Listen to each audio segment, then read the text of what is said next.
The key, a heavy, old-fashioned piece of brass with the number 1 stamped into its head, turned in the lock with a satisfyingly solid clunk.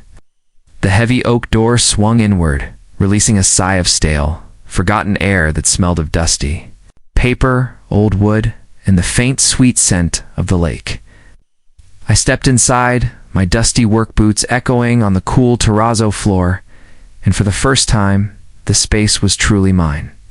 Through the magnificent floor-to-ceiling glass walls that formed the building's western face, the panoramic vista of Lake Avalon glittered under the afternoon sun, a breathtaking living canvas of deep blue water and emerald green pines. This was it, the lake office. After months of painstaking research, Byzantine legal maneuvers, and a significant chunk of my life's savings, it was finally mine.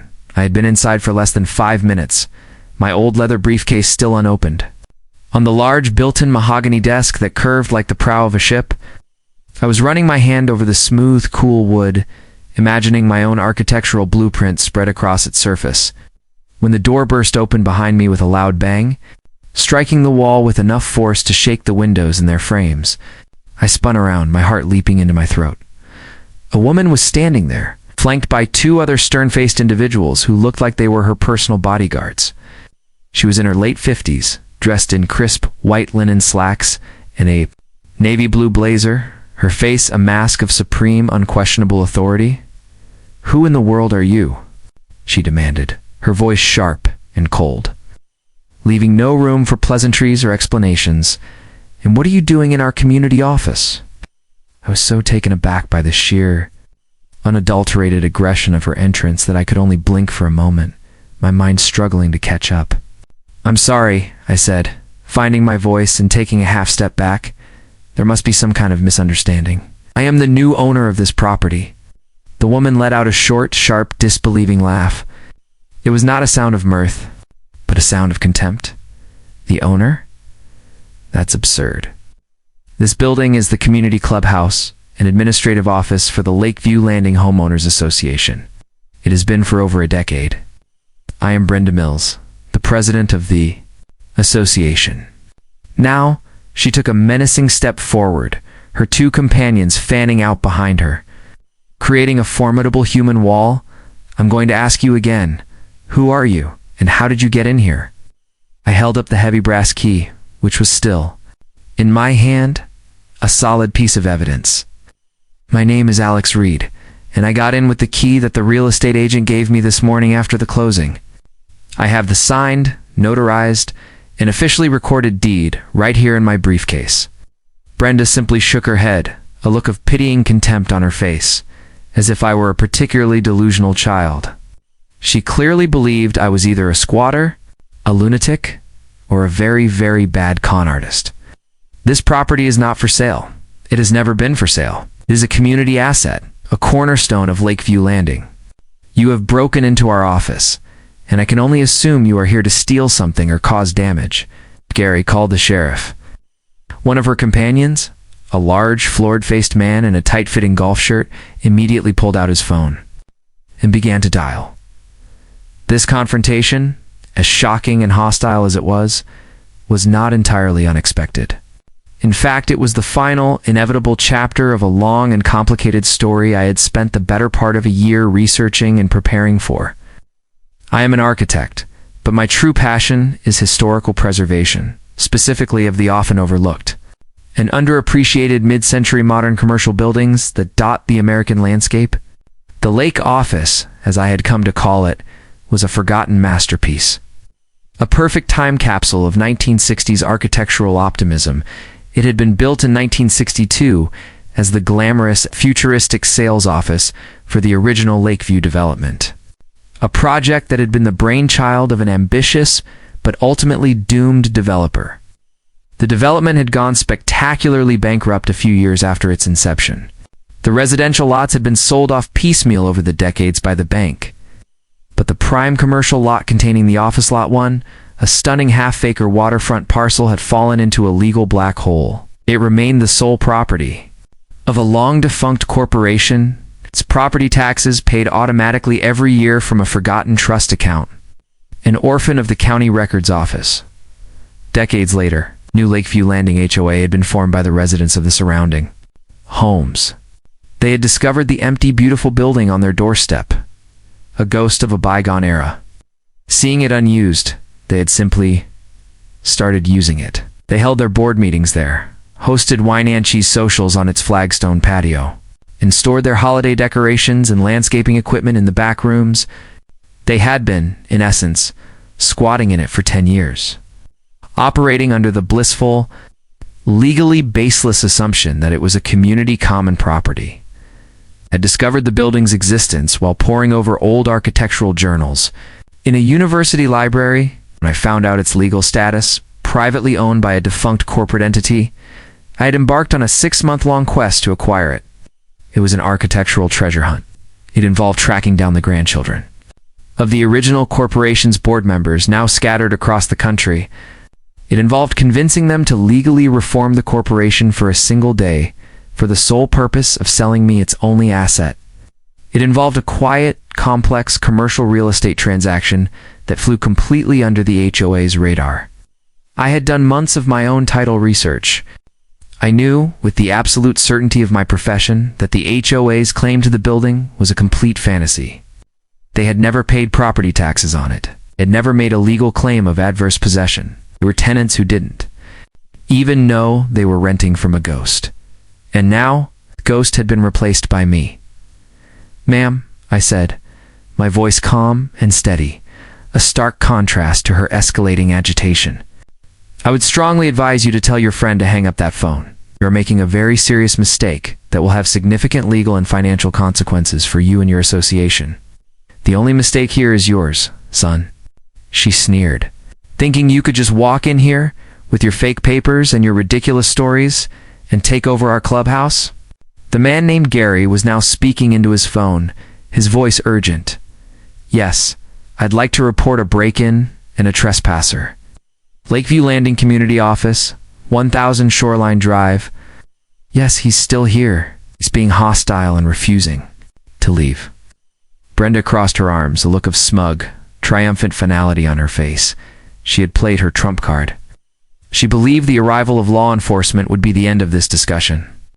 I, on the other hand, knew it was just the beginning of her very expensive, very public education in title law. I walked over to the large mahogany desk, set my old leather briefcase on its dusty surface, and clicked open the brass latches. Pulled out a thick blue folder, its contents neatly organized with labeled tabs. Inside was every document pertaining to the legal existence and ownership of Lot 1, 1000 Shoreline Drive, from its inception to the present day. "Brenda," I said, my voice taking on a new, harder edge of authority, "I am going to give you one last chance to walk out of this building, apologize for the misunderstanding, and avoid a great deal of personal and financial embarrassment. I own this building. I own the land it sits on. And I have the legally recorded, indisputable proof right here. If you force this issue with the sheriff, you will regret it." She simply laughed, a sound that was both arrogant and genuinely amused by my audacity. "I'm not going anywhere. This is my office. You," she said, her eyes glinting with a malicious glee, "are going to jail." The distant wail of a siren began to drift across the lake. The sound grew steadily closer, a harbinger of the legal reckoning that was about to unfold. I simply stood my ground behind the desk, the rightful owner of the office, waiting to be arrested for trespassing in my own property. Sheriff Brody was a man who looked like he had been carved from the same ancient granite as the surrounding mountains. His face was a roadmap of his 60 years in this county, his eyes a pale, observant blue that had seen everything from petty disputes to serious crimes and missed nothing. He walked into the office not with the frantic energy of a cop responding to a break-in, but with the slow, methodical, obsessing pace of a man who knew that the loudest person in the room was usually the one with the weakest case. Brenda Mills immediately launched into her performance, rushing to meet him. She was the picture of a wronged community leader, her voice trembling with a well-rehearsed righteous indignation. "Thank you for coming so quickly, Sheriff," she began, gesturing dramatically around the room. "This man, Alex Reed, broke into our community office this morning. He is a trespasser. He has fabricated some ridiculous story about owning the building and is presenting fraudulent documents.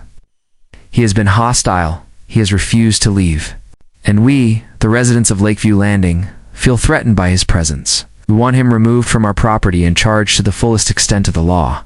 Sheriff Brody listened to her entire, passionate tirade without interruption. His gaze occasionally flicking to me as I stood quietly behind the desk, my blue folder open before me. When she was finally finished, breathing heavily from the force of her own convictions, he turned his full attention to me. "Son," he said, his voice a low, gravelly rumble that commanded respect. "You've heard the lady. She's made some serious accusations. What's your side of it?" "My side is quite simple, Sheriff," I replied calmly. "My name is Alex Reed. I am an architect, and as of 10:22 a.m. this morning, I am the new legal owner of this building and the half-acre parcel of land it sits on. I closed the sale at the county courthouse. This woman and her associates are the ones who are trespassing in my new office." Brenda let out an exasperated squawk of outrage. "He's lying. I have proof. We've been using this building for 10 years. We pay the electric bill. We have photos of our community Christmas parties right here in this room." "That's a serious accusation, ma'am," the sheriff said, turning back to her with a placid expression. He then looked at me. "You have proof of this purchase you claim to have made." "I do," I said. This was the moment. This was the quiet, factual climax I had been preparing for months. I slid the first document across the polished mahogany desk. This is the grant deed signed by the legally reconstituted board of the Avalon Development Corporation and by me, and officially recorded with the county clerk's office this morning. You'll note the county seal, the recorder's stamp, and the official document number. The sheriff picked it up, his practiced eyes scanning the legal language, his expression unreadable. This, I continued, sliding over a second, thicker, document is the certified title report from a nationally recognized title insurance company, which traces the complete chain of ownership of this parcel, designated as Lot 1, back to its creation in 1962. You will note that at no point in its 60-plus year history has this parcel ever been owned by the Lakeview Landing HOA or any of its predecessors. It has been held continuously by the Avalon Development Corporation until the transfer of title to me this morning. Brenda was staring, her mouth slightly agape, the first flicker of genuine uncertainty entering her eyes. "And this," I said, pushing the final largest document forward, a beautifully preserved original plat map. It's the official 1962 plat map for the entire Lakeview development. As you can see, the residential lots are all clearly marked. And this half-acre parcel, Lot 1, is zoned and designated as a separate commercial property, completely independent of the surrounding residential zone. I then addressed Brenda's earlier claims directly, my voice calm and professorial. "Sheriff, Ms. Mills has mentioned a belief in adverse possession or squatters' rights based on their decade of use. I'd like to point out that, under state law, a claim of adverse possession has several requirements, one of which is that the claimant must have paid the property taxes on the parcel continuously for a period of 7 years. This I slid the final paper across the desk, a printout from the county tax assessor's office website. It's a letter from the county tax assessor, confirming that all property taxes on Lot 1 for the past 50 years have been paid by the Avalon Development Corporation's trust account, and that the tax bill for the current year has just been paid in full by me. The HOA has never paid a single cent in taxes on this property because they have never owned it." The room was silent. I had not raised my voice. I had not argued. I had simply presented a quiet, unassailable mountain of legal fact. The sheriff finished his review of the documents, stacking them neatly. He took off his hat and rubbed his weary brow. Now he then turned to Brenda Mills, and his expression was no longer neutral. It was one of profound, professional annoyance. "Ma'am," the sheriff said, his voice flat and final, "I have reviewed the official recorded documents presented by Mr. Reed. They appear to be in perfect order. You've been using this building for 10 years? But it seems you've been doing so under a complete and total misapprehension. You've never had a legal right to it. It was never yours." He paused, then delivered the final devastating blow, his words echoing in the sudden tomb-like silence of the office. "He owns it." The words hit Brenda with the force of a physical blow. She froze. The color drained from her face, leaving her skin a pasty, chalky white.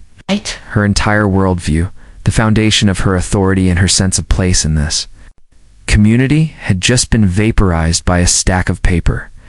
She didn't get angry. She didn't shout. She just stood there, her eyes wide with a look of utter, short-circuiting shock. She had been so sure, so absolutely, fundamentally certain of her own correctness, that the sudden, brutal collision with the truth had left her mentally paralyzed. The sheriff wasn't finished. "So not only is Mr. Reed not a trespasser," he continued, his voice taking on a harder edge, "but you are. And all of the HOA's property currently inside this building, your desks, your files, your holiday decorations, is now on his private property, and you will need his express permission to retrieve it. But most importantly, ma'am, you called 911 and reported a break-in and a hostile intruder in a building that you had no legal claim to. You knowingly filed a false police report to have a man illegally removed from his own property. That is a serious offense." He let that last sentence hang in the air for a long moment. Didn't arrest her. His look of profound disappointment and the utter public humiliation of the moment was punishment enough. He knew, and I knew, that her authority in this community was now shattered beyond repair. "You and your associates will vacate the premises immediately," he commanded. "You can make arrangements with Mr. Reed's lawyer to schedule a time to remove your association's belongings." Without another word, Brenda and her two stunned board members turned and shuffled out of the office. Their earlier aggression, completely gone, replaced by the shuffling, defeated gait of a routed army. The sheriff gave me a long, appraising look. "You're an architect," you said. "I am," I replied. He shook his head, a small wry smile on his face. "You sure you're not a lawyer? You had that all ready to go, didn't you? You knew this was coming." "I'm a man who believes in doing his research," I said, "and in preserving beautiful old buildings from people who don't appreciate them." He nodded, a look of deep respect in his eyes. "Well, Mr. Reed, welcome to the neighborhood. Try to stay out of trouble." He tipped his hat and walked out, leaving me alone in my new office. I walked over to the great glass wall and looked out at the lake. The keys were in my pocket. The building was quiet, save for the gentle lapping of the water against the shore. I wasn't just an owner. I was the rightful steward of a piece of history I had saved from the clutches of ignorant entitlement. First act, I decided, would be to call a locksmith.